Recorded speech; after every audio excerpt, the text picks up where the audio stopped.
Hello everybody, Animation Trainer here, and today I'm finally gonna make another top 10. It's been a while since my last top 10. So, without further ado, today's top 10 will be my top 10 favorite villains. And just so you know, what I'm gonna do is I'm gonna pick my favorite villains from cartoons, video games, and mostly movies. Yep. So without further ado, let's get started. Number 10, Team Rocket from Pokemon. Now, with Team Rocket, they're pretty much, well, I'm cheating a little bit on this one because technically there's 3 people in the Team Rocket I'm talking about, but all 3 of them deserve a spot on this list. And plus, they wouldn't be the same if one was in there. Yeah.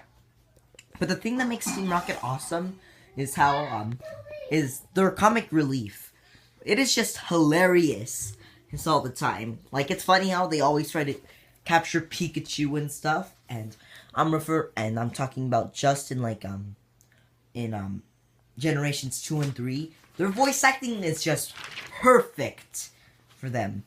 But then they changed the voice actors and yeah. But yeah, Team Rocket is just awesome. Good comic relief. In fact, they even care for Pokemon, even though they're pretty bad people. Yeah. The reason why Team Rocket's lower on the list is because, well, Team Rocket just sucks now. In the X and Y series, instead of making me laugh, they just bother me and get in the way of the episode. And yeah. Instead, they feel more of filler. While back then, they felt like actual humor. Yeah. Yeah. Now I don't want Team Rocket anymore. No. Just get rid of them. Or make them funny again. Number 9. Oh yeah, also with Team Rocket, don't call me a Gen 1er. If I see those comments, I'm gonna be very, very... Number 9. Plankton from SpongeBob. Now with Plankton is pretty much, kind of like Team Rocket, except he tries to steal the Krabby Patty formula instead of Pikachu. But the reason why I put Plankton higher than Team Rocket is because he's still good. While Team Rocket, not so much anymore. But still good laughs. Plankton, he always gives up a good laugh. Especially, like, how every time, like, he tries to build a gadget, and every single time he fails. It's just funny every time. Especially in the newer episodes, where SpongeBob and Patrick are very annoying at times. Yeah. Number 8. Bowser.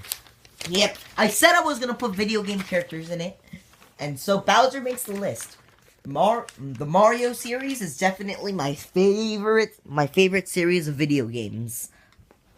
They're fun, cool, and yeah, pretty much. Yeah, they're fun, action-packed, and I could literally like play Mario for hours and hours and not get tired. Yeah, now let me talk about Bowser instead of Mario. What makes Bowser great is all of his intense battles. He's really awesome with the way that he fights and stuff. And no, I'm not talking about how... And I also really like his boss battles. And no, I'm not talking about in the original Super Mario Bros. Where all you have to do is wait for Bowser to jump and then click the button. No, that is not what I'm talking about. I'm talking about in the future games. Like the 3D games and in new Super Mario Bros. Yeah.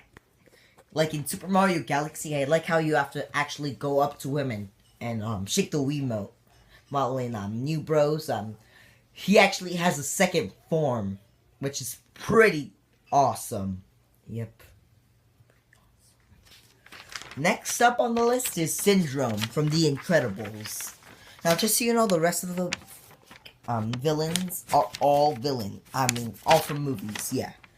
So what makes Syndrome awesome is because of how I don't know how to say it, but like how awesome he puts up his fights. like with his Omnidroids, and like his battle, like the way that he battles and stuff. And plus, I also like the way that I like his backstory. Reason why he's a little bit lower on the list is because Syndrome doesn't actually fight. His Omnidroids do. And even when he does fight, ugh. Yeah. Number 6. Now, just so you know, I'm going to be talking about a lot of spoilers from Big Hero 6. So if you haven't seen Big Hero 6, I suggest you go to this time limit, so that you avoid all spoilers from Big Hero 6. Now, without further ado, number 6 is Professor Callaghan. Professor Callaghan is definitely one of the most depth villains of all time. Like, he has a lot of backstory, and yeah, he is just awesome when he fights. I like how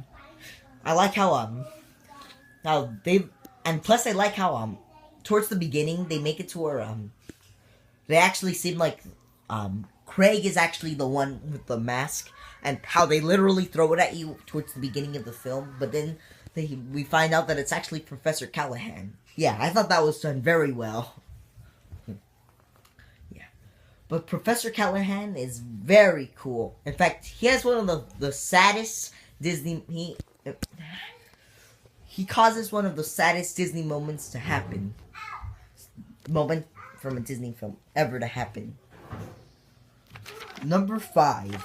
Maleficent. Now, the Maleficent I'm talking about is mostly from the spin-off film, but hey, she's still pretty awesome from Sleeping Beauty as well. In fact, she's the only villain that I actually root for myself. Like, I don't root for the main characters. No, I didn't root for Aurora. I rooted for Maleficent. Plus, Maleficent has an excellent backstory in her spin-off film, which I thought was very well done. And number 4 is Hopper from A Bug's Life. A lot of people may be wondering, Hopper, why is he so high on the list? Also, if you guys just literally scroll down to what number 1 is haha, you get to miss this little annotation. Just so you know, a lot of people are wondering, where is Lotso on the list? Well, the thing is, even though Lotso is pretty good as a villain in Toy Story, he just,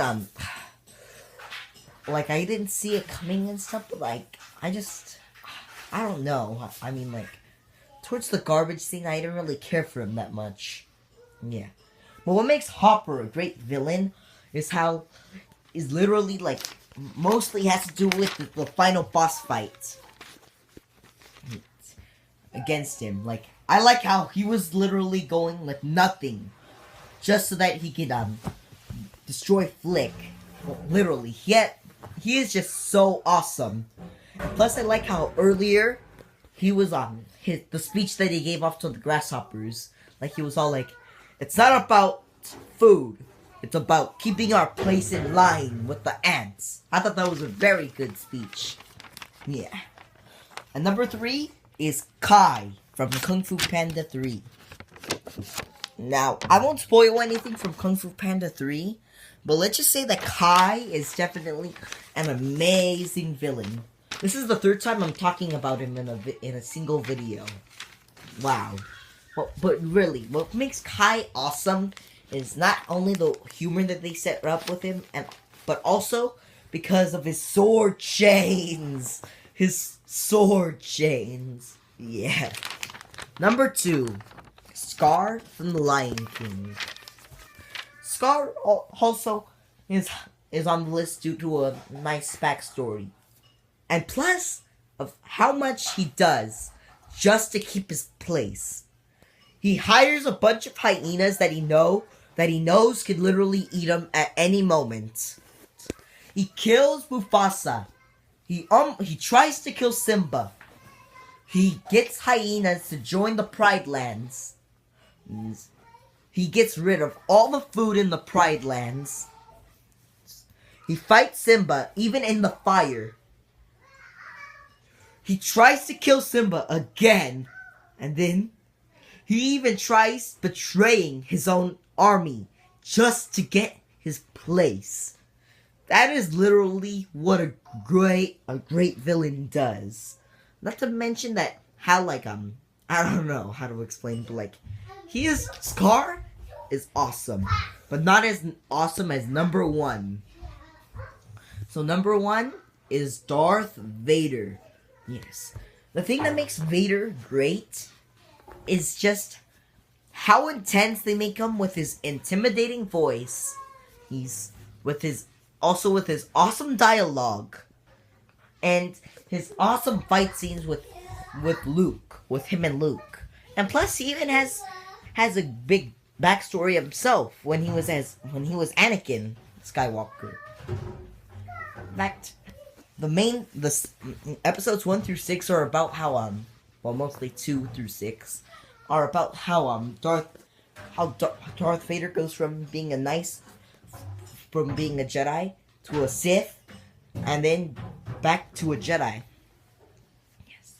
Another thing that makes Darth Vader great is his death. I literally was absolutely really sad when Darth Vader was about to die. And it was mostly because he sacrificed himself just to save Luke. And I thought that was really well done. Yes, Vader is definitely my favorite villain of all time. Alright, thanks for watching, everyone. Now, please hit that like and subscribe button. And if you hit that unlike button, I will hunt you down. See you in the next episode. So, goodbye.